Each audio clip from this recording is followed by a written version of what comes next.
Welcome back to the deep dive. Today we're tackling, well, the absolute foundation of chemistry, the structure of the atom. It sounds simple, but the inner workings are so counterintuitive. It really challenges how we think about the matter all around us. Okay, let's unpack this. Absolutely. Our goal for this dive is, I think, foundational mastery. We're cutting through the noise to get to the core definitions, the physical evidence, and most importantly, the rules for calculations. So you can handle things like subatomic particles, isotopes. Exactly. Isotopes, ions, all of it.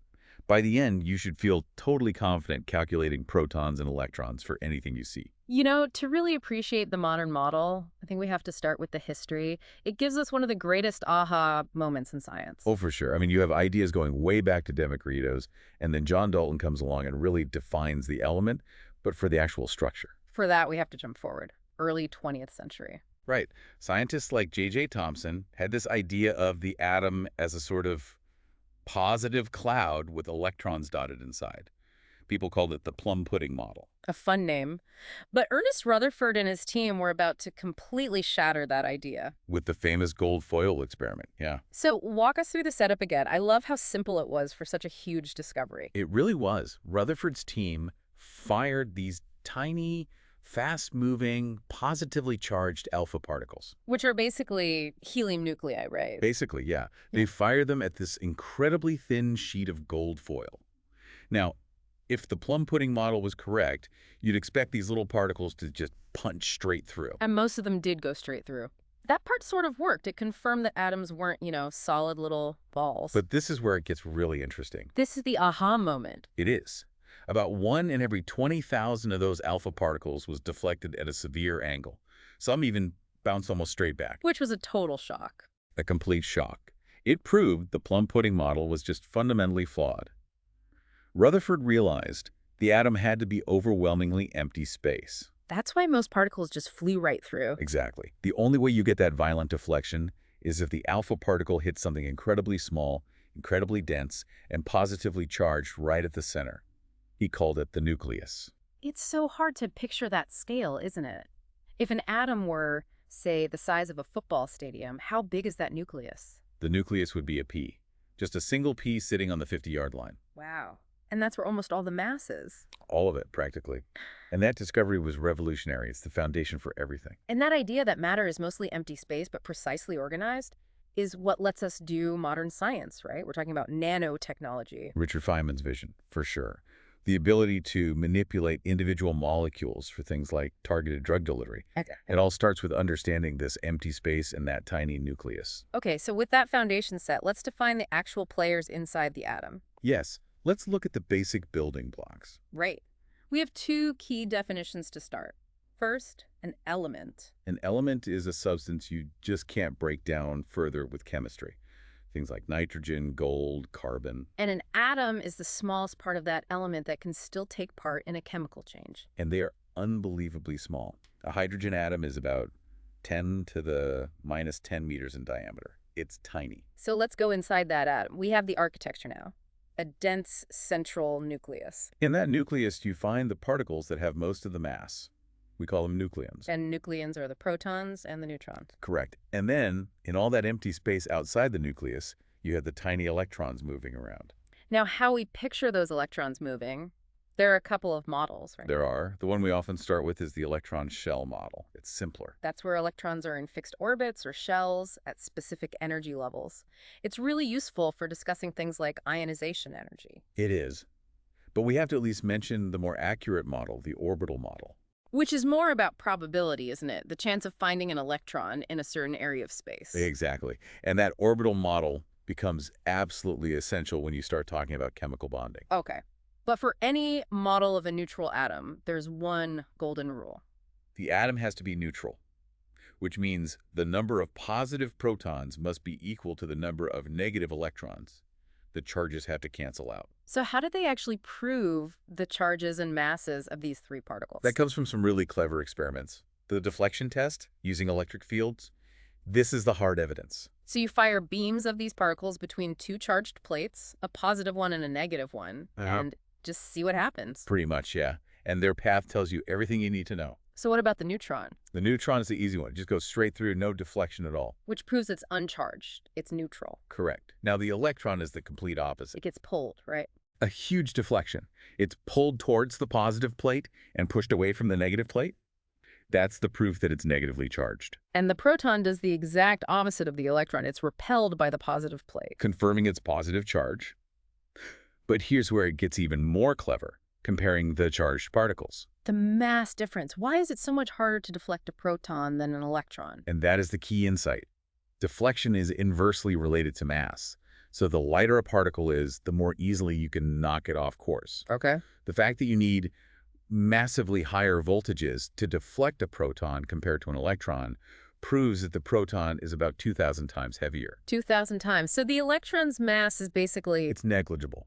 For calculating the atom's overall relative mass, we pretty much treat it as zero. So let's just summarize those fundamental properties then. Let's do it. The proton, symbol P, has a relative mass of 1 and a relative charge of +1. The neutron, symbol N, also has a relative mass of 1, but its charge is 0. And the electron, symbol E, has a relative charge of -1, but its relative mass is considered negligible. And once we have those properties, we need a way to count them, a system to define what element we're actually looking at. And that all comes down to one number, the atomic number, which we call Z. Or the proton number, yes. It's simply the number of protons in the nucleus, Why is that the number that defines the element?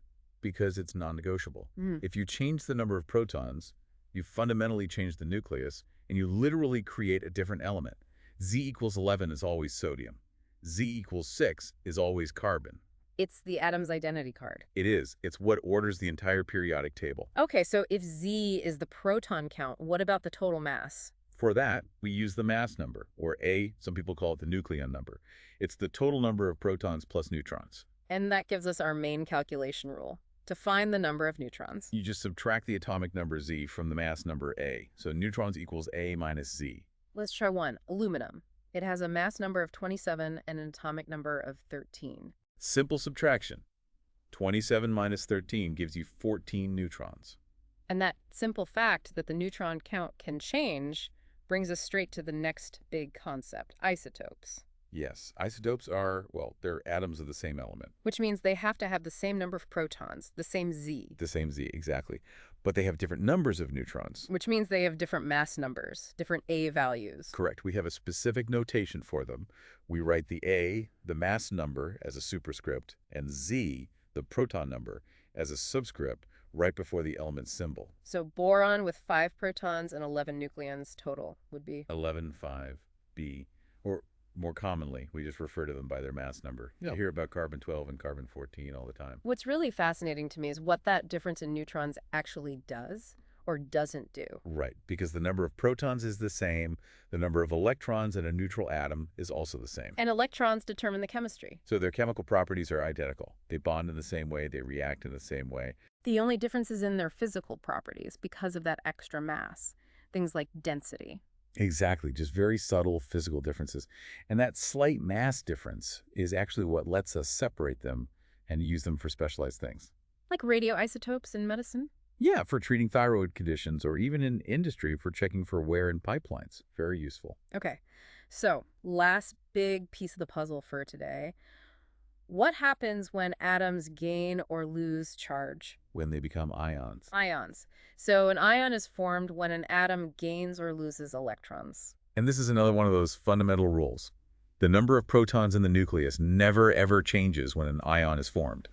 Only the electrons move, So if an atom loses electrons, it's losing negative charge. which leaves it with an overall positive charge because you have more positive protons than negative electrons. We call that a positive ion or a cation. Like magnesium, it loses 2 electrons to form the Mg2+ ion. Perfect example. And the opposite happens when an atom gains electrons. It's getting negative charge, so it becomes a negative ion. Yeah. An anion. Right. Chlorine, for example, loves to gain 1 electron to form the chloride ion, Cl-. Now it has more electrons than protons. Okay, let's put all those rules together and try a calculation for an ion. Let's take the chromium 2+ ion, which is 5224, Cr2+. How many electrons? All right, walk it through. Step 1, find the protons. The subscript Z is 24. So 24 protons. Got it. Step 2, A neutral chromium atom would therefore have 24 electrons. To balance the 24 protons. Right.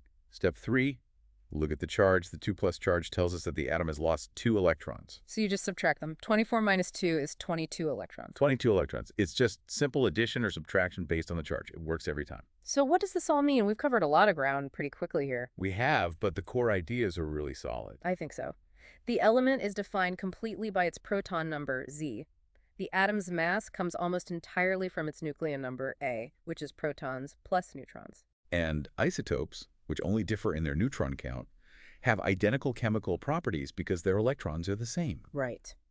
And if we just circle back for a second, back to Rutherford's original discovery, that everything we see and touch is mostly empty space around a tiny, dense nucleus. It really does raise a profound question. Go on.